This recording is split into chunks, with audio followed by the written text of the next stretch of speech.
मेरे प्यारे कलीसिया, आज शाम की सभा में आप सभी का स्वागत करना चाहता हूं और मैं परमेश्वर पिता को धन्यवाद देना चाहता हूं क्योंकि उन्होंने हम सभी को फिर से ये मौका दिया कि हम उसके निकट आए, स्तुति आराधना करें और उसका जो वचन है उस वचन से कुछ सुने और सीखे।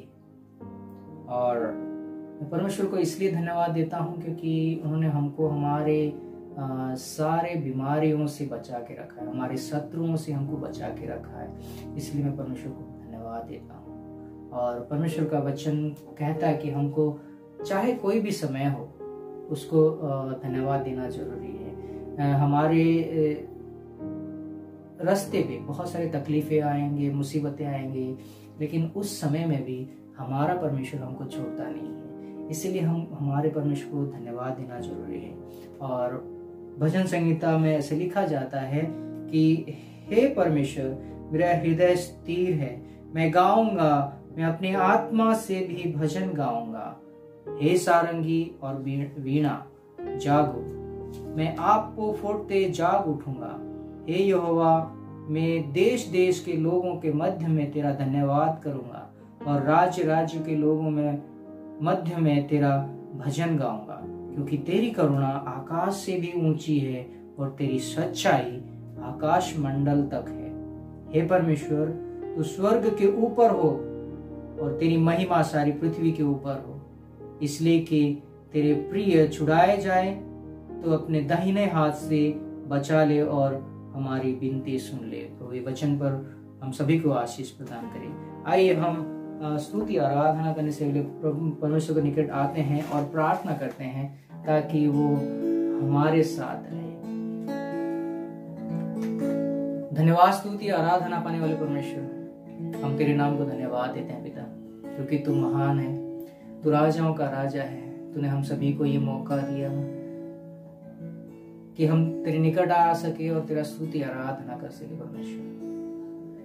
परमेश्वर, आज जब हम तेरा स्तुति आराधना कर रहे हैं तो हम सभी को छू ले, ताकि हम अपने दिल से तेरा स्तुति आराधना कर सके, तेरा महिमा गा सके। परमेश्वर, धन्यवाद देते हैं परमेश्वर। आगे का सारा समय हम तेरे हाथों में रखते परमेश्वर, तो हमारे साथ है परमेश्वर। हे पिता, जब हम तेरा स्तुति गान कर रहे हैं परमेश्वर, हमारे दिलों को छू ले, हमारे साथ रहे परमेश्वर। अपने मुखों को खोल दे परमेश्वर, ताकि हम अपने मन से तेरा, अपने दिल से तेरा स्तुति आराधना कर सके, तेरा जय जयकार कर सके परमेश्वर। धन्यवाद देते हैं, धन्यवाद देते हैं। Thank you Lord Jesus.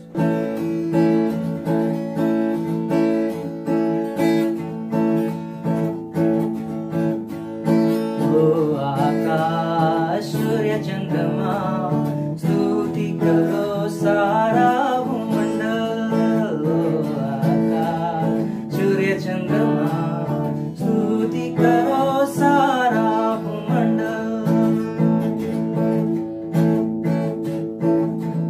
यीशु ने तुझसे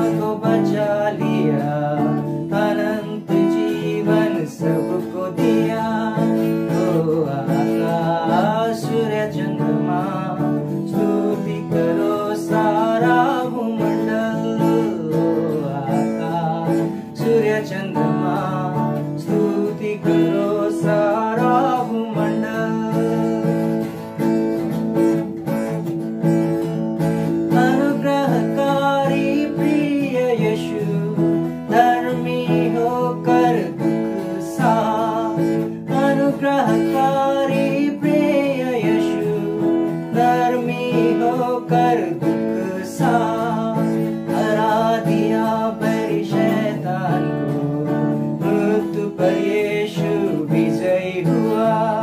ओ आकाश सूर्य चंद्रमा स्तुति करो सारा भूमंडल। ओ आकाश सूर्य चंद्रमा स्तुति करो सारा भूमंडल।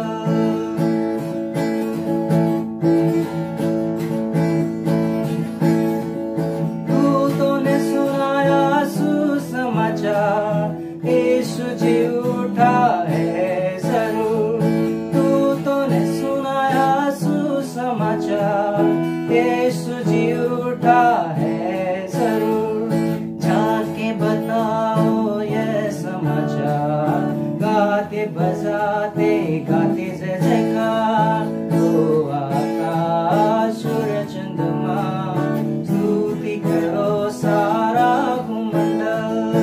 ओ आकाश सूर्य चंद्रमा स्तुति करो सारा भूमंडल। ओ आकाश सूर्य चंद्रमा स्तुति करो सारा भूमंडल। धन्यवाद देते हैं पिता, थैंक यू लॉर्ड जीसस। धन्यवाद देते हैं परमेश्वर, इस शाम की सभा के लिए हम तेरे नाम को धन्यवाद देते हैं। धन्यवाद देते हैं पिता, क्योंकि तू राजाओं का राजा है परमेश्वर। हमारे पापों को क्षमा करके हमको एक नया जीवन दिया, इसलिए हम तेरे नाम को धन्यवाद देते हैं। Thank you Lord Jesus. परम पिता की हम स्तुति गाए, तो ही है जो बचाता हमें। परम पिता की हम स्तुति गाए, तो ही है जो बचाता हमें। सारे पाप को करता क्षमा, सारे रोगों को करता चंगा। परम पिता की हम स्तुति गाए, तो ही है जो बचाता हमें। धन्यवाद दे उसके आसनों में, आनंद से आए उसके चरणों में। धन्यवाद दे उसके आसनों में, आनंद से आए उसके चरणों में। संगीत गा कर खुशी से मुक्ति चट्टान को जय ललकारे। परम पिता की हम स्तुति गाए, वो ही है जो बचाता हमें। वो ही हमारा परम पिता, तरस खाता है सर्व सदा। वो ही हमारा परम पिता, तरस खाता है सर्व सदा। पूरब से पश्चिम है जितनी दूर, उतने ही दूर किए हमारे गुनाह। परम पिता की हम स्तुति गाए, वो ही है जो बचाता हमें। माँ की तरह उसने दी तसल्ली, दुनिया के खतरों में छोड़ा नहीं। माँ की तरह उसने दी तसल्ली, दुनिया की खतरों में छोड़ा नहीं। निर्मल दूध है वचन का दिया, और दी हमेशा की जिंदगी। परम पिता की हम स्तुति गाए, तो ही है जो बचाता हमें। परम पिता की हम स्तुति गाए, वो ही है जो बचाता हमें। घोंसलों को बार बार तोड़ कर उसने चाहा किसी के हम उड़ना उससे। घोंसलों को बार बार तोड़ कर उसने चाहा किसी के हम उड़ना उससे।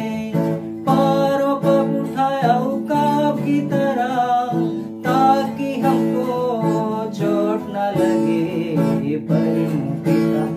हम स्तुति गाए। वही है जो बचाता हमें, परम पिता की हम स्तुति गाए। वही है जो बचाता हमें, सारे पाप को करता क्षमा, सारे रोग को करता चंगा, परम पिता की हम स्तुति गाए। वही है जो बचाता हमें, वही है जो बचाता हमें। धन्यवाद देते हैं परमेश्वर। हमारे जीवन में बहुत सारी तकलीफ आई परमेश्वर, बहुत सारे मुसीबतें आए, फिर भी तूने हम सभी को बचाया, इसलिए हम तेरे नाम को धन्यवाद देते हैं। धन्यवाद देते हैं परमेश्वर उस प्यार के लिए। धन्यवाद देते हैं पिता उस जीवन के लिए तूने जो दिया है हमको परमेश्वर। धन्यवाद देते हैं परमेश्वर। Thank you Lord Jesus.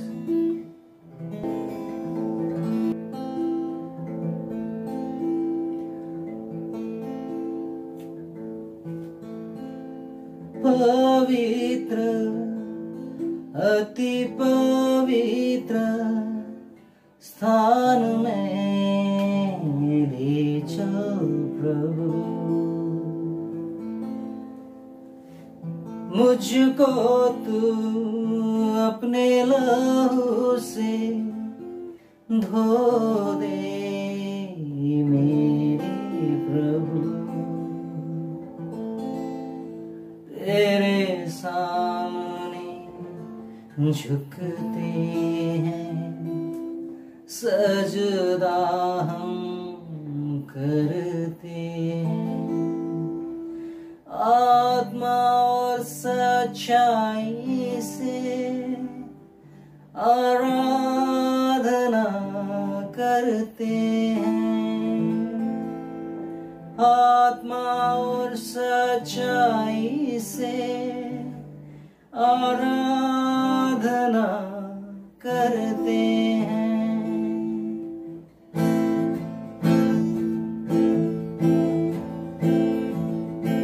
पवित्र अति पवित्र स्थान में ले चल प्रभु, मुझको तू अपने लहू से धो दे मेरे प्रभु।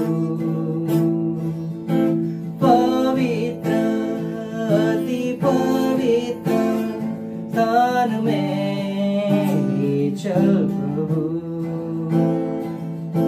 मुझको तू अपने लहू से धो दे मेरे प्रभु। तेरे सामने झुकते हैं, सजदा हम करते हैं, आत्मा और सच्चाई से आराधना करते हैं, आत्मा सच्चाई से आराधना करते हैं। पवित्र अति पवित्र स्थान में ले चल प्रभु,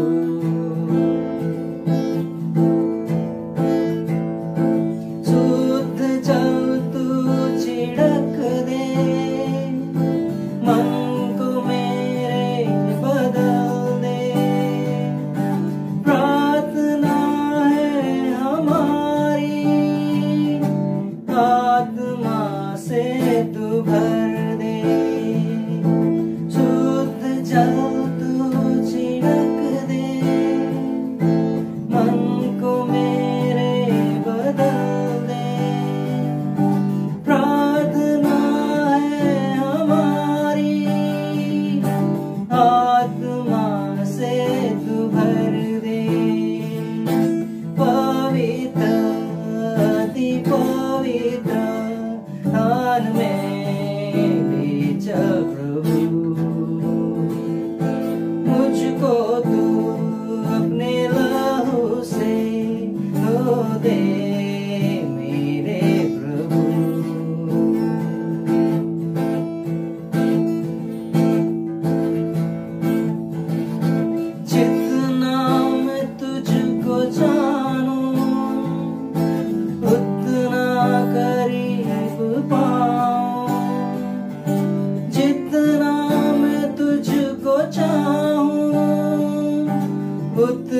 ही आशीष पाऊं। जितना मैं तुझको जानूं उतना करीब पाऊं। जितना मैं तुझको चाहूं उतना ही आशीष पाऊं। पवित्र अति पवित्र स्थान में ले चल प्रभु। मुझको तू अपने लहू से धो दे मेरे प्रभु।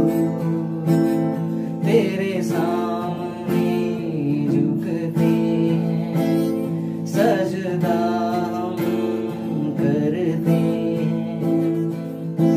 आत्मा और सच्चाई से आराधना करते हैं। आत्मा और सच्चाई से आराधना करते हैं। आत्मा और सच्चाई से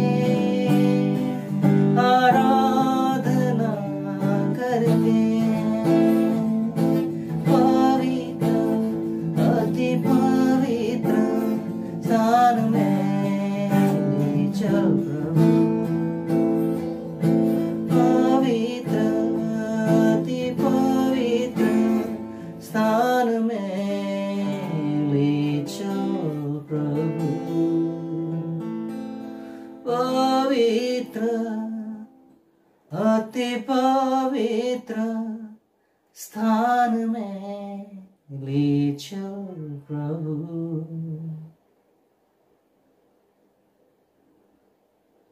पिता, आज शाम की सभा में हम तेरे निकट आए हैं परमेश्वर। हमारे ऊपर तेरा पवित्र आत्मा की शक्ति डाल दे परमेश्वर, ताकि हम अपने मन से अपने दिल से तेरे निकट आ सके, तेरा स्तुति आराधना कर सके परमेश्वर। मेरे मन को बदल दे परमेश्वर, हमारे मन को बदल दे, ताकि हम तेरे निकट आ सके परमेश्वर। तेरी पवित्र आत्मा की शक्ति से हमको भर दे परमेश्वर। हमको शुद्ध बना परमेश्वर, ताकि हम तेरे राज्य के लिए काम कर सके परमेश्वर। धन्यवाद देते हैं परमेश्वर, धन्यवाद देता हूं परमेश्वर। पिता, आगे का सारा समय हम तेरे हाथों में सौंपते हैं परमेश्वर। जो दास तेरा वचन बांटने वाले हैं परमेश्वर, तू उनके साथ रहे, और वो जो भी वचन वो हमको देंगे हम उसको अपने जिंदगी में इस्तेमाल कर सकें, है ना, ऐसा होने दे पिता। उनके साथ रहे और तेरी पवित्र आत्मा की शक्ति से बातें कर परमेश्वर। पिता, ये छोटी सी दुआ तेरे मीठे और प्यारे नाम से मांगते हैं, सुन और कबूल कर, आमीन। कलीसिया में आप सबका आज शाम के लिए स्वागत करता हूँ। ये प्रभु की योजना है। प्रभु आज हमको वापस से प्रभु ने एकत्रित लाया है। आपने प्रभु हमारे साथ में है। प्रभु ने हमसे अगुवाई की स्तुति और आराधना में, इसके लिए हम परमेश्वर का धन्यवाद करते हैं। हम परमेश्वर का धन्यवाद करते हैं उस बात के लिए कि परमेश्वर ने आज तक हमको संभाल के रखा है। ये हर बुरे दिनों में, ये महामारी में प्रभु ने हमें बचाए रखा। हम उसके लिए धन्यवाद करते हैं प्रभु का। हम प्रभु का धन्यवाद करते हैं क्योंकि आज हम जो सांस ले रहे हैं ये सिर्फ प्रभु की वजह से है। हम उसका धन्यवाद करते हैं। हमें परेशानी में कभी छोड़ा नहीं। अभी हम लोग जो भी परेशानी में थे, परेशानी में रहते हैं, संकट में रहते हैं, तकलीफों में रहते हैं, प्रभु हमारे साथ में है। इसके लिए हम प्रभु का धन्यवाद करते हैं। आइए प्रार्थना करते हैं। प्यारे प्रभु, हम तेरा धन्यवाद करते हैं, तेरी स्तुति करते हैं। प्रभु, तूने हमारी स्तुति और आराधना में अगुवाई की, आज हमारे साथ में है, इसके लिए हम तेरा धन्यवाद करते हैं। प्रभु, सब बात के लिए हम तेरा धन्यवाद करते हैं जो तूने हमें दी है। तूने हमें ये जो सांस दी है ताकि हम यहाँ पर आके तेरी स्तुति और आराधना कर सकें और वचन सुन सके। प्रभु, हम तेरा धन्यवाद करते हैं उस हर एक बात के लिए जो तूने हमें दी है। प्रभु ये जो वचन मैं बांटने जा रहा हूँ, मैं प्रार्थना करता हूँ प्रभु तेरा आशीष मेरे ऊपर में आने दे, और ये वचन जो मैं बांट रहा हूँ प्रभु वो मेरे तरफ से ना होकर तेरे पवित्र आत्मा द्वारा प्रेरित होकर हम सब लोगों तक पहुंचे, ऐसा होने दे। ये वचन के जरिए प्रभु तो हमारे मनों को तैयार कर, तो हमारे जीवन को बदल दे। ये समय हम तेरे हाथ में सौंपते हैं प्रभु यीशु मसीह के नाम से मांगते हैं, आमीन। आज का जो वचन है वो हम ले रहे हैं, आज का जो टॉपिक है वो है कि प्रभु की हमारे लिए योजना। अभी ये बात तो एकदम अच्छी है कि जब भी हमारे दिन अच्छे चलते रहते हैं तो हम लोग बोलते हैं कि प्रभु की योजना हमारे लिए अच्छी है, परंतु जब भी हमारे कोई भी कैरेक्टर हमारा, यानी कोई भी ऐसे हमारे जीवन में जो होता है, वो कोई भी चीज अगर हमारे मन से नहीं होती है तो हमको लगता है कि परमेश्वर की योजना हमारे लिए नहीं है। शायद वो उन लोगों के लिए है जिनको आशीष है, जिनके दिन अच्छे जाते हैं, और हमको ऐसा लगता है कि परमेश्वर की योजना हमारे लिए नहीं है। परंतु मैं आपको ये बताना चाहता हूं आज शाम को कि परमेश्वर की योजना आपके लिए और मेरे लिए जो है वो हमारे सिचुएशन को, यानी हमारी जो आज की कंडीशन है वो बदल नहीं सकती। हमारी ये परिस्थिति है जिसमें आज हम लोग जा रहे हैं वो बदल नहीं सकती। और दूसरी सबसे बड़ी बात कि हम लोग बहुत बार परमेश्वर के अगेंस्ट में कंप्लेंट करते हैं। परमेश्वर के अगेंस्ट में हम लोग परमेश्वर को बोलते हैं कि परमेश्वर मैंने ऐसा क्या बिगाड़ा है जो तूने मुझे ऐसे दिन दिए हैं। तो हमारी वो कंप्लेंट, हमारी जो तकरार है वो भी परमेश्वर की योजना हमारे लिए बदल नहीं सकती। आप मुझे मेरे लिए खोलिए यिर्मयाह की किताब 29वां अध्याय 11वां वचन। मैं आपके लिए पढ़ता हूं। परमेश्वर कहता है, परमेश्वर ने यिर्मयाह के जरिए जो लोग परमेश्वर के लोग जो बाबिलोन में गुलामी में लेकर गए थे उनके लिए परमेश्वर का वचन था। ये वचन ऐसा था कि परमेश्वर कहता था कि 70 साल तक आप लोग बाबिलोन में रहोगे और फिर मैं आपकी सुधि लूंगा। तो परमेश्वर ने यिर्मयाह के जरिए परमेश्वर के लोगों को ये बताया, क्योंकि यहोवा की ये वाणी है कि जो कल्पनाएं मैं तुम्हारे लिए करता हूं उन्हें मैं पूरी जानता हूं, उन्हें मैं जानता हूं। वे हानि की नहीं वरन कुशल की है, और अंत में तुम्हारी आशा पूरी करूंगा। आमीन। परमेश्वर इस वचन के ऊपर में हमें आशीष दे। मैं आज आपको ये बताने जा रहा हूं कि हमारे कोई भी परिस्थिति, हमारे कंप्लेंट्स, हमारी सिचुएशन, हमारी परिस्थिति जो है वो परमेश्वर की योजना हमारे लिए जो रहती है वो बदल नहीं सकती। यानी परमेश्वर की जो योजना हमारे लिए वो होकर रहती है। अपने दिन अच्छे रहो या अपने दिन बुरे रहो, परमेश्वर की जो योजना है हमारे लिए वो अटल है। यानी परमेश्वर हमेशा हमारे लिए कुशल की योजना बनाती है, वो हानि की नहीं बनाती है। और हमारी जो आशा है परमेश्वर ने प्रभु यीशु मसीह में दी है वो पूरी होगी। मैं आपको पुराने करार में लेकर जाता हूं, उत्पत्ति की किताब उसका 37वां अध्याय। उसमें परमेश्वर ने जिसके बारे में जो योजना बनाई है वो चरित्र है यूसुफ का। अभी परमेश्वर की योजना यूसुफ के लिए जो थी, जो आपके और मेरे जीवन में अगर हम लोग देखते हैं तो वो योजना देखकर हमें ऐसा लगता है कि यार यही परमेश्वर की योजना है। क्योंकि परमेश्वर ने जब वो 17 साल का था तभी परमेश्वर ने उसे ऐसे ट्रेन किया, उसे ऐसा प्रशिक्षण दिया, ऐसे परिस्थितियों में से लेकर गया जो परिस्थिति वो कोई आदमी सोच भी नहीं सकता था। तो परमेश्वर अपने यूसुफ अपने 12 भाइयों में एक था और छोटा होने के कारण वो अपने पिताजी याकूब का बहुत लाडला था। परमेश्वर ने यूसुफ को एक देन दी थी सपने देखने की। तो परमेश्वर जब यूसुफ सपने देखता था तभी वो क्या करता था, अपने भाइयों को और अपने पिताजी को वो सपने बताता था। उसका एक सपना ऐसा था, वो अपने भाइयों को और पिताजी को बताता है कि मैंने आज सपने में ऐसा देखा, रात में सपने में ऐसा देखा कि 11 सितारे हैं और सूरज है और चंद्रमा है। तो मैंने ऐसे देखा कि ये सब लोग मुझे नमन कर रहे। तो उसका डैडी, उसको पिताजी, उसका याकूब उसे डांटता है और बोलता है, तुझे क्या लगता है कि सब भाई तेरी मम्मी और मैं तुझे नमन करेगा? ऐसा डांट देता है। तो सब लोग भाई उसका द्वेष करने लगते हैं, परंतु उसके पिताजी याकूब वो सब सपने को अपने मन में रखते हैं। तो ये यूसुफ का चरित्र है। परमेश्वर ने उसके जीवन में कैसे कैसे काम किए मैं आपको बताना चाहता हूं। पहला काम, परमेश्वर क्या चाहता था यूसुफ से।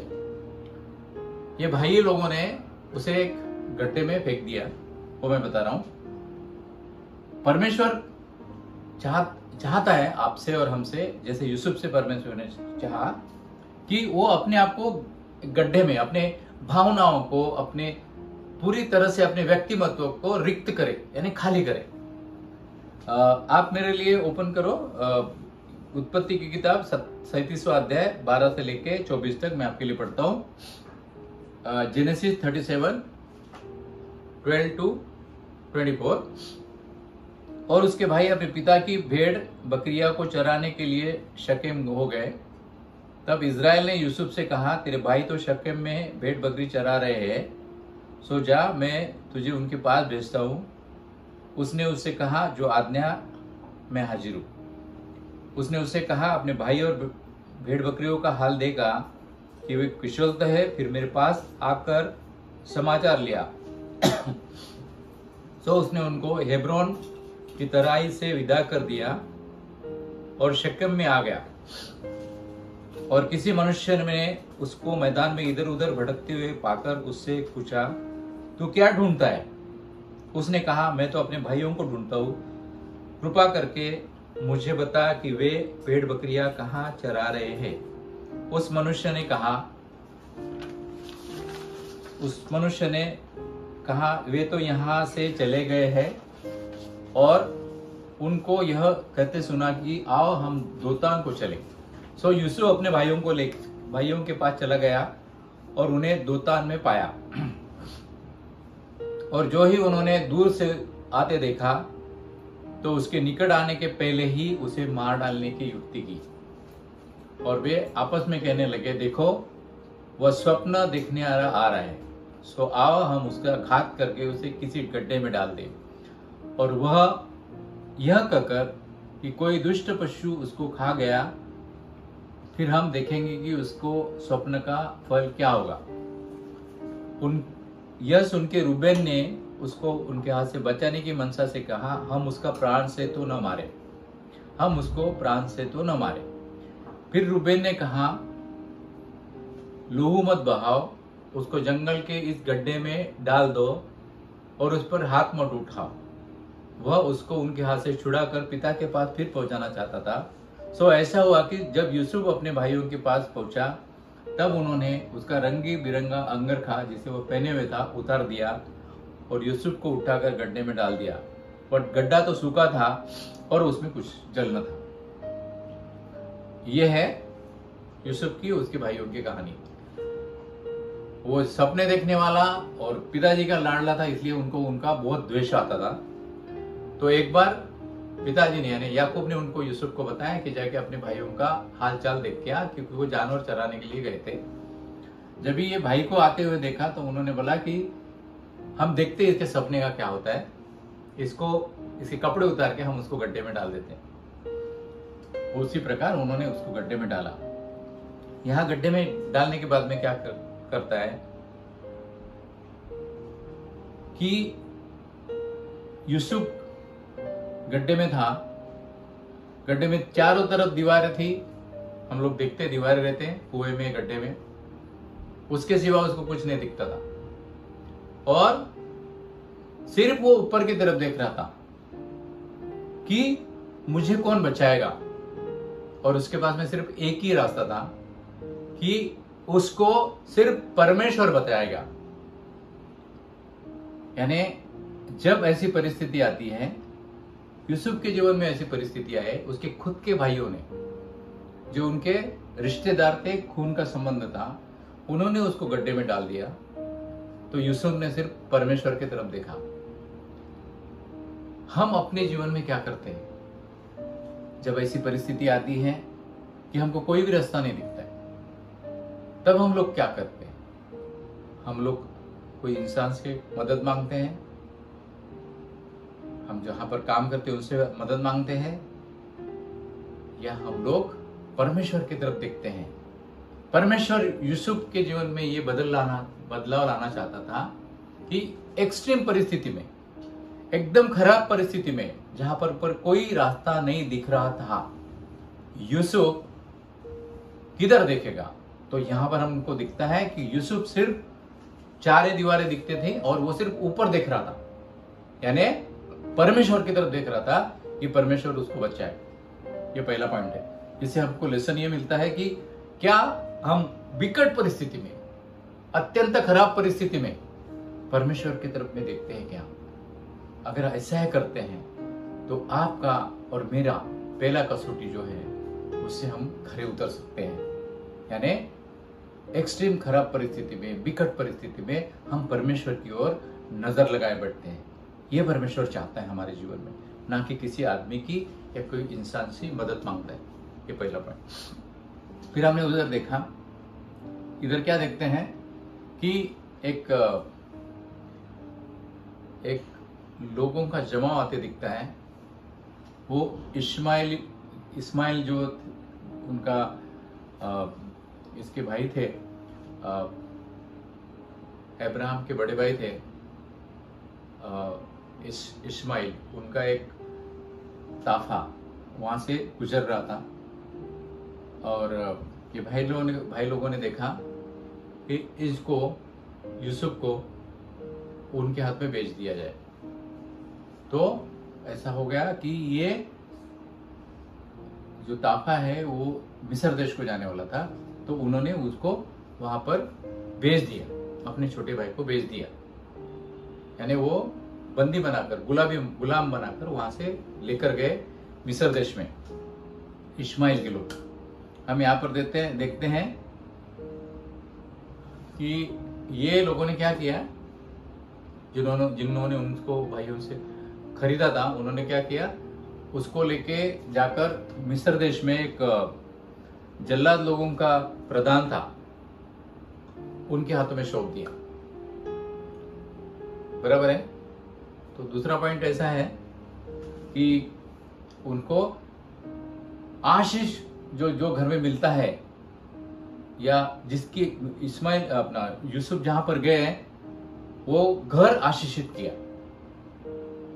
यूसुफ जहां पर गए मिस्र देश में, वो घर यूसुफ की वजह से आशीषित हुआ। और यहां पर देखते हैं कि उन्होंने वहां पर एक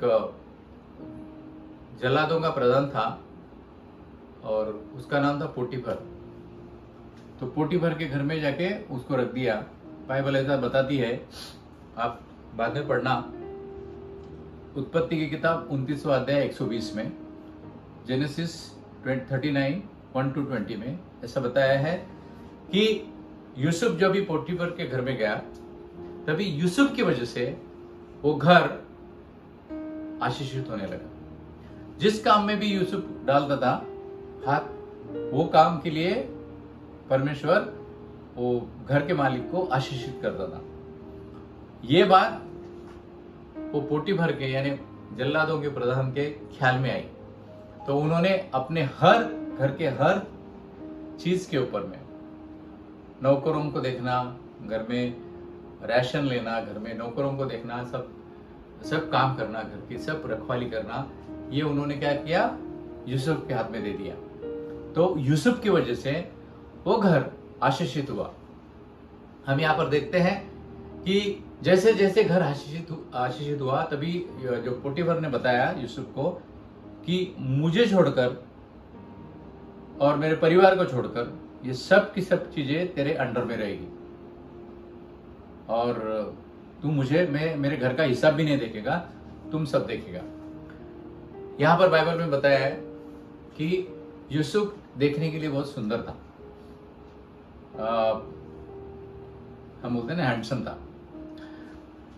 तो अभी यहां पर देखते हैं कि ये जो पोटीफर जो जल्लादों का प्रधान था, उसकी पत्नी वो यूसुफ के ऊपर उसकी नजर गई और वो चाहती थी कि यूसुफ उसके साथ में रहे, परंतु यूसुफ उसको बोलता था कि देखो आपके पति यानी मेरे मालिक, उसने सब कुछ चीजें इधर मेरे हवाले कर दी, परंतु मैं परमेश्वर के नजर में पाप नहीं करना चाहता हूं कि जिस आदमी ने मेरे ऊपर विश्वास किया मैं उसका विश्वासघात करूंगा। परमेश्वर ने मेरे ऊपर में विश्वास रखा कि मैं विश्वासघात करूंगा, ऐसा नहीं हो सकता है। तो यहां पर देखते हैं कि वो बहुत फोर्स करती थी साथ में रहने के लिए, और ये ना बोलता था। ये हमें क्या बताता है? परमेश्वर ने यूसुफ को वो घर से लेकर गए, वो परिस्थिति में से लेकर गए। क्यों लेकर गए? हम यहां पर देखते हैं कि यूसुफ ने वो काम नहीं किया है जो प्रलोभन था, इतने बड़े घर में रहने का उसका जो ये था प्रलोभ, ये था वो उसकी मिसेस थी, जो उसकी पत्नी थी, वो उसके साथ में रहने के लिए बोलती थी। ये जो सब प्रलोभन था उसने उसको धुतकार दिया, नकार दिया। बराबर है। परमेश्वर ने यूसुफ से चाहा कि यूसुफ ऐसे परिस्थिति में कैसे बर्ताव कर सकता है, कैसे रिस्पॉन्ड करता है, यानी उसके लिए ये क्या रहता है, यानी किस प्रकार वो अपना बर्ताव कर सकता है कि इतना प्रलोभन मिलने के बाद में भी यूसुफ कैसा स्थिर था। मेरे जीवन में आपके जीवन में बहुत बार ऐसी परिस्थिति आती है, हमको किधर से लालच आता है, पैसे का लालच और अलग अलग चीज का लालच आता है। क्या हम वो ले लेते हैं? क्या हम वो लालच एक्सेप्ट करते हैं, स्वीकारते हैं? परमेश्वर ये चाहता है कि खराब परिस्थिति में एकदम जब भी आप अकेले रहते हो, जब भी आपके तरफ में सब चीजें आने लगती है, तभी आपको प्रलोभन भी आते हैं, ये परिस्थिति में आप स्थिर रहते क्या? परमेश्वर ये देखता था, परमेश्वर ने ये देखा यूसुफ के जीवन में। परमेश्वर आपके और मेरे जीवन में यही देख रहे हैं। तो हमें यहाँ ये पॉइंट में ऐसा मिलता है, ऐसा परमेश्वर ने हमें ये दिया है, लेसन दिया है कि ऐसी परिस्थिति में जब भी प्रलोभन आते हैं तो हम किस प्रकार का निर्णय लेते हैं, या प्रलोभन हमारे ऊपर हावी होते हैं, या प्रलोभन देखने के बावजूद भी हम कोई महत्वपूर्ण निर्णय लेते हैं कि नहीं, प्रलोभन को हाथ में लगाने का। क्या हम लोगों को परमेश्वर ऐसा बोलता है, ऐसा चाहता है? अगर हम लोग प्रलोभन को हावी नहीं होने देते हैं तो हम परमेश्वर के नजर में खरे उतरते हैं। ये दूसरा पॉइंट हम यहां पर देखते हैं कि वो पोटीफर की पत्नी वो उनके पीछे पड़ती है। एक बार उसको यूसुफ को बहुत आग्रह करती है साथ में रखने का, वो नहीं बोलता है, तो यूसुफ के कपड़े पकड़ती है वो, और ये कपड़े उधर छोड़ के, ऊपर के कपड़े छोड़ के भाग जाता है। अभी यूसुफ के पोटीफर के पत्नी को ऐसा लगता है कि अभी मेरा सब भंडा फूट गया है, या अभी जो भी है मैं सब लोगों के सामने आऊंगी करके उसने सब लोगों को बुलाया, अपने नौकर चाकरों को, और बोला कि ये हमारे पति ने जो आदमी रखा है, हिब्रू आदमी, यहूदी आदमी, वो मेरी इज्जत पे साथ खेलना चाहता था, तो उसके ऊपर में इल्जाम लगा देते हैं। अभी यूसुफ का प्रवास कैसा है देखिए। भाइयों ने वो तोहफे वाला वो जो ताफा था, वो इस्माइल का ताफा था, वो उन लोगों के हाथ में भेज दिया। फिर वहां से वो मिस्र देश में आया, उसको पोटीफर ने खरीद लिया। फिर वहां पर आकर यूसुफ की पत्नी ने अपना पोटीफर की पत्नी ने उसके साथ बुरा बर्ताव किया और ये बात पोटीफर को बताई।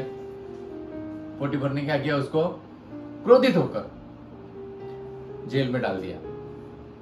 अभी ऐसी परिस्थिति में आपको और मुझको लगता है, हो सकता है कि परमेश्वर की योजनाओं के बारे में बराबर नहीं है, पर ऐसा नहीं है। परमेश्वर उसको तैयार करना चाहता था। तो तीसरी बार क्या होता है, वो उसको जेल में डाल देता है और वो हवालात में बंद हो जाता है। परंतु वो जो हवालात है वो ऐसे लोगों के लिए रहता है जहां पर, यानी वो अच्छा जेल था, ऐसा बोल सकते हैं हम लोग। राजा के फिरौन जो राजा था उसके नजदीक के लोग, मिस्र देश के राजा के नजदीक के लोग, यानी उसके राजमहल के लोग या आसपास के लोग, राजा से जो संबंधित है, वो लोगों के लिए वो जेल था। बराबर है, वो उसको जेल में रखा। तो वो जेल है, उसके जरिए वो यूसुफ बड़ा होता है, यानी वो ऊंचे ओहदे पर पहुंचता है, वो जेल के जरिए। वो कैसे होता है, ये बात बताई है उत्पत्ति की किताब 40वां अध्याय 122 में, 1 से 22 में, जेनेसिस 40:1-20। उसमें ये बताया है कि यूसुफ जो जेल में था, उसी जेल में खाना बनाने वाला और जो पिलाता है, यानी द्राक्ष रस पिलाता है, वो पिलाने वाला, ये दोनों ने, जो प्रधानों ने, उनके ऊपर में राजा क्रोधित हुआ। राजा फिरौन राजा क्रोधित हुआ और उन्होंने उनको उसी जेल में डाल दिया जिस जेल में यूसुफ था। अभी वो जो जेल का जो प्रधान है उसकी यूसुफ सेवा करने लगा, तो उसका विश्वास भी यूसुफ ने ले लिया अपने ऊपर। वो इसलिए हो गया क्योंकि परमेश्वर यूसुफ के साथ में था। देखो, इसका मतलब ये है कि हम कितने भी बुरी परिस्थिति में रहो, खराब परिस्थिति में रहो, परमेश्वर परिस्थिति में हमारे साथ में रहता है। तो यूसुफ के साथ में परमेश्वर था तभी जो काम वो जेल का जो प्रधान है वो यूसुफ को देता था, वो काम में आशीष पाते थे। और वो जो प्रधान है उसने वो उसकी वजह से कि यूसुफ को बहुत सारे काम दिए और लोगों को सेवा कर, लोगों की देखरेख करने के लिए यूसुफ को रखा, कई दिनों में। हम यहाँ पर देखते हैं कि ये जो पिलाने वाले का जो प्रधान था और खाना बनाने वाले का जो प्रधान था, वो लोग भी इसी जेल में आए। वो यूसुफ की निगरानी में थे। यहाँ पर ऐसा देखते हैं कि जब उन्होंने देखा, एक दिन सुबह उनके चेहरे उदास थे, दोनों के भी। तो यूसुफ ने उनको पूछा, अरे बाबा क्या हो गया, तुम्हारे चेहरे उदास क्यों है, क्यों ऐसी सूरत बना के रखी है, रोनी सूरत। तो दोनों ने भी बोला कि हमने रात में सपने देखे। तो यूसुफ ने बोला कि सपने को बताने वाला परमेश्वर है, आप अपना सपना मुझे बताओ तो मैं आपको बताऊंगा कि क्या है। तो जो पिलाने हार का जो प्रधान था उसने यूसुफ को बताया कि उसमें ऐसा दिखा कि मैंने एक सपना देखा, और सपने में ऐसा देखा कि मेरे सामने एक दाखलता है। दाखलता समझ में आया आपको, जो अपन बोलते हैं द्राक्ष, उसकी लता है। और वो बोलते हैं कि उसमें 3 डालियां हैं और 3 डालियों में अच्छे से दाख लगे, कलियां लगी है और दाख उसमें से लगकर पक गई है। ये पिलानेहार का प्रधान बोलता है। और वो ये बोलता है कि ये मैंने राजा के इसमें कप में जो निचोड़ा उसको, और वो कटोरा या कप फिरौन के हाथ में दिया और उसने वो ले लिया। तो यूसुफ कहता है, इसका मतलब ये है कि आज से 3 दिन बाद, 3 डालियां यानी 3 दिन, तो बोलते हैं कि आज के बाद 3 दिन में राजा तुम्हारा सर ऊंचा करेगा और तुम फिर से काम में आ जाओगे। तो यूसुफ बताता है, पंजाबी, तुम अच्छे से काम में जाके ज्वाइन हो जाओगे, उधर राजा के पास में वापस से आओगे तो मुझे याद करो, क्योंकि मुझे तो भी याद करोगे, क्योंकि मैं यहां पर मैंने कोई अपराध नहीं किया।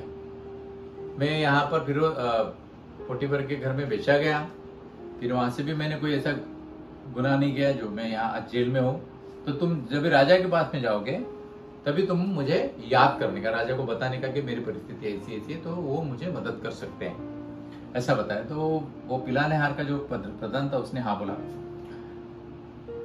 फिर उसने जो दूसरा था खाने बनाने वाले का जो प्रधान था, उसने बताया कि मैंने भी एक सपना देखा, और उसमें बोला कि मेरे सिर के ऊपर में 3 सफेद रोटी की टोकरियां थी, और सब ऊपर की रोटी में सब पकवान थे राजा के लिए।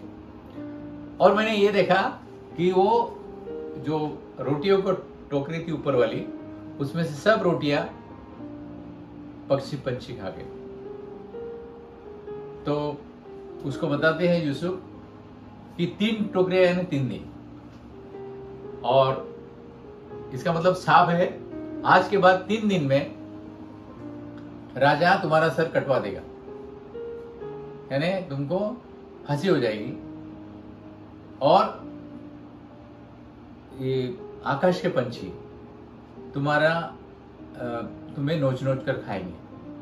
और ऐसे ही हुआ। 3 दिन के बाद में राजा का जन्मदिन था, उसमें से उन्होंने जिस प्रकार ये यूसुफ ने बताया था वो सबने सच हो गए। जो पिलानहार का, जो पिलाने वाले का जो प्रधान था उसको राजा ने वापस से काम पे लगा दिया, और जो खाना पकाने वाले का था उसकी मौत हो गई। और जैसा कि यूसुफ ने बताया कि पंछी तुम्हारे नोच नोच के खाएगी तुमको, वैसी हुआ।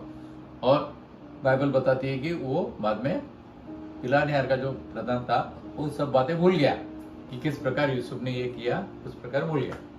यहाँ पर बोलते हैं, ये हम लोग अगर देखते हैं तो भाइयों ने जब भी उसको खड्डे में डाला, यूसुफ को, वहां खड्डे से पोटीफर के घर में आया, यानी मिस्र देश में आया। हम यहां से देखते हैं कि वो पोटीफर के घर से एक जेल में गया, वो जेल जहां पर राजा के लोग जब भी गुनाह करते थे वो कैदी बन के वहां पर आते थे। समझ में आया? यानी धीरे धीरे यूसुफ राजा के नजदीक चलता गया। अब यहां पर हम लोग देखते हैं कि जो बंदी गृह था, वो उसके लिए आशीष बना, यानी उसके लिए वो बंदी गृह जो था वो उसके लिए उसका पद ऊंचा करने के लिए वो कारण बना।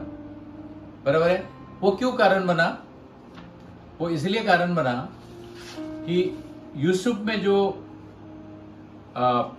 विशेष गुण थे, यूसुफ में जो विशेष गुण थे वो उसने विपरीत परिस्थिति में भी काम में लाए। आप समझ में आ रहे आपको? यानी क्या हम लोगों में जो गुण है, आप में जो गुण है, कुछ भी गुण हो, परमेश्वर के राज्य में सेवा करने के जो गुण है, वो आपकी परिस्थिति कैसी भी रहो, क्या आप वो गुण उपयोग में लाते हैं? आप लाते हैं? मैं लाता हूं गुण, या हम लोग चुपचाप घर में बैठते रोते रहते हैं, जैसा कि यूसुफ ने नहीं किया। यूसुफ ने जेल में भी अपने गुण बताए, लोगों की सेवा की वो गुण की वजह से। क्या हम लोगों के लिए प्रार्थना करते हैं? क्या कोई बीमार रहता है उसके घर में जाके उसको मिलते हैं? क्या अगर किसी को मदद चाहिए कुछ तो जाके करते हैं? ये सोचने वाली बात है। अगर यूसुफ ने किया क्योंकि परमेश्वर ने उस घड़ी से उसको परिस्थिति लेकर गया। अगर हो सकता है आपके जीवन में, मेरे जीवन में भी ऐसी बातें होती है और हमारे में कुछ विशेष गुण है, कुछ भी हो सकता है, क्या हम वो उपयोग में लाते हैं ताकि परमेश्वर उससे खुश हो, परमेश्वर उससे समाधानी हो। क्या हम लोग करते हैं? तो उन्होंने यूसुफ में किया, ऐसा किया। हम लोग देखते हैं कि आगे क्या होता है। आगे क्या होता है, यूसुफ 1-2 साल के बाद में फिरौन राजा को एक सपना आता है। वो सपना वो देखता है, उसमें से ऐसा दिखता है, यानी ये परिस्थिति के 2 साल के बाद उसमें ये देखता है कि नाइल नदी है मिस्र देश में। वो देखता है कि उसमें से 7 मोटी मोटी गाय निकली बाहर, मजबूत और अच्छी गाय। तो और बाद में देखता है राजा की 7 एकदम वीक, यानी एकदम खराब, एकदम पतली गाय निकलती है और ये मोटी मोटी गाय को खा डालती है। तो राजा उठ जाता है, फिर वापस से सो जाता है राजा। फिर उसने दूसरा सपना देखा और वो देखता है कि एक डंठल को 7 बालें निकली और मोटी मोटी थी, जिसको अपन मराठी में कनीज बोलते हैं, मोटी मोटी थी। फिर वो बाद में देखा है कि दूसरी बालें निकली जो एकदम पतली थी और एकदम वीक थी। और फिर वो देखता है कि जो पतली बालें हैं वो मोटी मोटी बालों को खा डालती है। राजा बेचैन हो जाता है, अपने सब ये लोगों को बुलाता है, भविष्य बताने वालों को, अपने जादूगर लोगों को बुलाता है, बड़े बड़े ज्ञानी लोगों को बुलाता है और बोलता है कि ये कैसे हुआ, ये इसका मतलब क्या है। तो कोई बता नहीं सकता है। तो 2 साल के बाद में वो पिलाने वाले का जो प्रधान है वो बताता है कि राजा साहब महाराज मुझे आज गलती मेरी मालूम पड़ी। ऐसा एक आदमी, हिब्रू आदमी जेल में है, वो सब सपने बता सकता है। तो राजा उसको कहला के बुलाता है और फिर वो जाके अच्छे से कपड़े पहन के जाके उन राजा के सामने खड़ा होता है। राजा बताता है, ये दोनों भी सपने बताता है। ये राजा को बताता है, परमेश्वर आपके सपने का मतलब बताएगा, आप मुझे सपना बताओ। राजा ने ये सपना बताया उसको। राजा को बोलता है 7 मोटी मोटी गाय, यानी 7 साल, यानी आज से लेकर 7 साल तक। और वो बोलता है कि जो दूसरा बाले का जो आपका जो 7 बाले थी मोटी मोटी, उसका मतलब भी सेम है। आज से लेकर 7 साल तक आपके देश में बहुत सारा उपज होएगा, बहुत सारा यानी उत्पन्न होएगा, यानी आपके पास में इतना सारा आएगा कि आपके पास में जो रेशन है वो रखने के लिए जगह नहीं रही। उत्पन्न इतना होगा और खेती में इतना उत्पन्न होगा, रखने के लिए जगह नहीं रहेगी, फल होएंगे, सब होएंगे। और उसके बाद के जो 7 साल है वो सब यानी ये आ जाएगा, अकाल आ जाएगा। तो वो 7 साल के बाद का अकाल जो रहेगा, जो कि पतली गाय है और पतली जो बाले है वो जो आपको दिखी हो, ये अच्छे 7 साल है जो जिसमें उपज आपको बहुत हो गई, वो सब लोग दिन भूल जाएंगे, क्योंकि तब पूरा का पूरा यानी अकाल पड़ जाएगा। तो मेरे राजा से विनती है, ये 7 साल तक आप कोई ऐसे आदमी को रखो जो पूरा का पूरा मिस्र देश का पूरा अनाज है वो गोडाउन में एक जगह पे रखे, ताकि उसमें वो उसमें जमा कर सके, ताकि 7 साल के बाद जब ये अकाल पड़ेगा तभी वो वहां का अनाज खा सकते हैं। आपकी प्रजा, मिस्र देश की प्रजा भूखी नहीं मरेगी। तो राजा को एकदम आश्चर्य लगता है कि उसने ये सब बताया, कि वो बोलता है कि ये वही आदमी कर सकता है जिसके ऊपर में परमेश्वर का आत्मा हो, पवित्र आत्मा हो। तो बोलते हैं कि मुझे तुझसे अच्छा कोई भी आदमी अच्छा नहीं मिलेगा। तो जो फिरौन राजा है वो उसे नियुक्त करता है यूसुफ को पंत प्रधान करके, और वो बताता है कि मेरे बाद में जो भी अधिकार रहेगा वो पूरा अधिकार तुम्हारा रहेगा, और तुम ये सब काम तुम अपना करो, आज से लेकर 7 साल तक सब जमा करो, और उसके बाद में आप उसका मैनेजमेंट करो, उसका अच्छी तरह से करो। यहां पर मुझे ये बताने का है कि किस तरह यूसुफ अपने भाइयों के हाथ से जब निकल कर गया, गुलाम करके भेजा गया, फिर जेल में गया, और फिर जेल से पोटीफर के घर में गया, फिर वहां से जेल में गया, और जेल से फिर राजा का प्रधान बना। उसके लिए उसको 13 साल तक का ये तकलीफों में से जाना पड़ा। वो कैसे हो गया कि विपरीत परिस्थिति में क्या परमेश्वर के ऊपर में वो निर्भर था, पहली बात ये। दूसरी बात ये थी कि वो ये उसको प्रलोभन रहने के बावजूद भी कि उसने प्रलोभन को हाथ नहीं दिया, हाथ नहीं लगाया या हावी नहीं होने दिया, वो दूसरी बात। और तीसरी बात, उसने जो उसमें जो गुण थे, विशेष गुण, वो उपयोग में लाए। ये तभी हो सका। तो परमेश्वर की योजना यूसुफ के बारे में जो थी वो आपके और मेरे बारे में हो सकती है।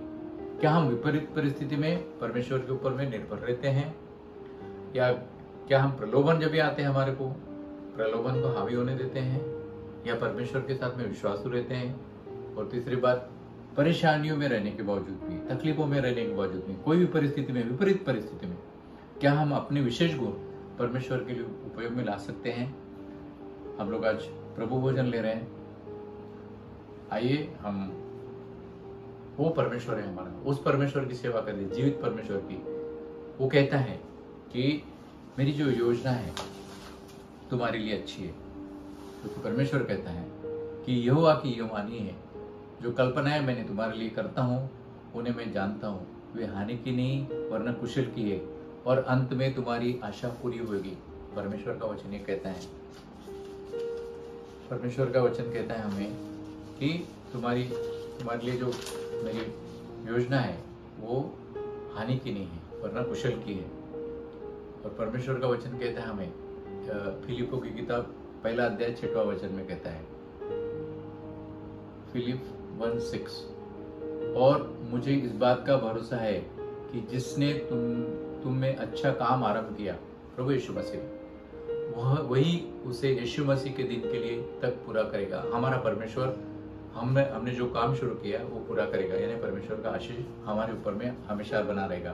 परमेश्वर का वचन दूसरा कहता है, रोमन की किताब 8वां अध्याय 28वां वचन, वो कहता है, रोमियो 8:28, और हम जानते हैं कि जो लोग परमेश्वर से प्रेम करते हैं, यानी आप परमेश्वर के ऊपर में प्रेम करते हैं, उनके लिए सब बातें मिलकर भलाई की ही को उत्पन्न करती है, अर्थात उन्हीं के लिए जो उसकी इच्छा के अनुसार बुलाए गए हैं। सब बातें हमारी भलाई के लिए ही होती हैं, क्योंकि हम परमेश्वर के ऊपर प्रेम करते हैं और परमेश्वर की इच्छा के अनुसार बुलाए गए। परमेश्वर ये वचन के ऊपर आशीष दे। 2 मिनट लेता हूँ आपको। आइए सोचे, उस परमेश्वर ने हमारे लिए क्या किया। परमेश्वर की आशीष हमारे ऊपर में कितनी है। परमेश्वर की आशीष हमारे ऊपर में है कि उसने हमारे लिए आया इस पृथ्वी पर, इस जगत में हमारे लिए आया। परमेश्वर ने अपने प्यार के खातिर हमारे सब पाप ले लिए, और ताकि हमारा संबंध परमेश्वर के साथ में हमेशा बना रहे। 2 मिनट देता हूँ, आप तैयार कीजिए। जिसने बपतिस्मा नहीं लिया हो वो प्रभु से ना ले।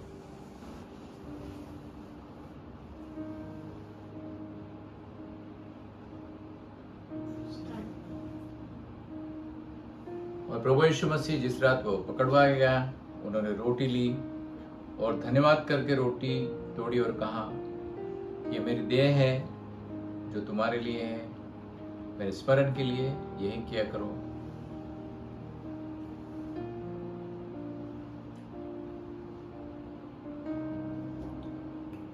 इसी रीति से उन्होंने बिहारी से कटोरे लिया और कहा, यह कटोरा मेरे लहू में नहीं वाचा है, जब कभी पियो तो मेरे स्मरण के लिए यही किया करो।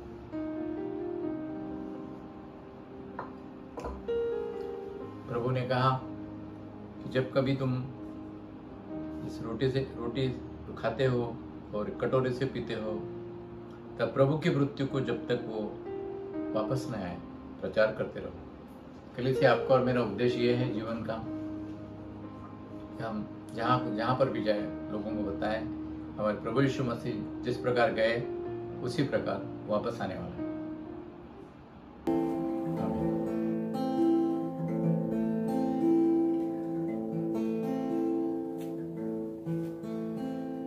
पवित्र अति पवित्र स्थान में ले चल प्रभु। मुझको तू अपने लहू से धो दे मेरे प्रभु। तेरे सामने झुकते हैं, सजदा हम करते हैं। आत्मा और सच्चाई से आराधना करते हैं।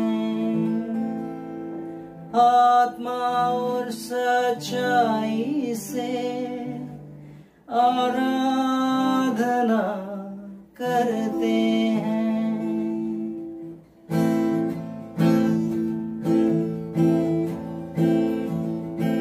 पवित्र अति पवित्र स्थान में ले चल प्रभु। मुझको तू अपने लहू से धो दे मेरे प्रभु। पवित्र अति पवित्र स्थान में चल प्रभु। मुझको तू अपने लहू से धो दे मेरे प्रभु। तेरे सामने झुकते हैं, सजदा हम करते हैं। आत्मा और सच्चाई से आराधना करते हैं। आत्मा सच्चाई से आराधना करते हैं। पवित्र अति पवित्र स्थान में ले चल प्रभु।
उतना ही आशीष पाऊं। जितना मैं तुझको जानूं, उतना करीब पाऊं। जितना मैं तुझको चाहूं, उतना ही आशीष पाऊं। पवित्र अति पवित्र स्थान में ले चल प्रभु। मुझको तू अपने लहू से धो दे मेरे प्रभु। तेरे सामने झुकते हैं, सजदा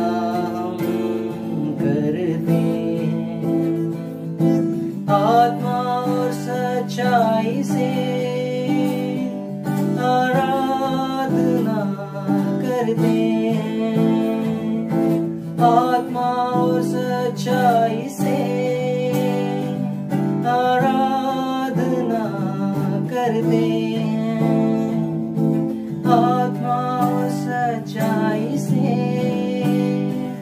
आराधना करते हैं। पवित्र अति पवित्र स्थान में ले चल प्रभु, पवित्र अति पवित्र स्थान में ले चल प्रभु, पवित्र अति पवित्र स्थान में ले चल प्रभु। और मैं प्रार्थना करता हूँ हमारे परमेश्वर पिता का प्रेम, हम प्रभु यीशु मसीह का अनुग्रह और उनकी शांति और पवित्र आत्मा की सुसंगता आप सब लोगों पर सदा सर्वदा बनी रहे। और परमेश्वर के लोग बोलेंगे आमीन।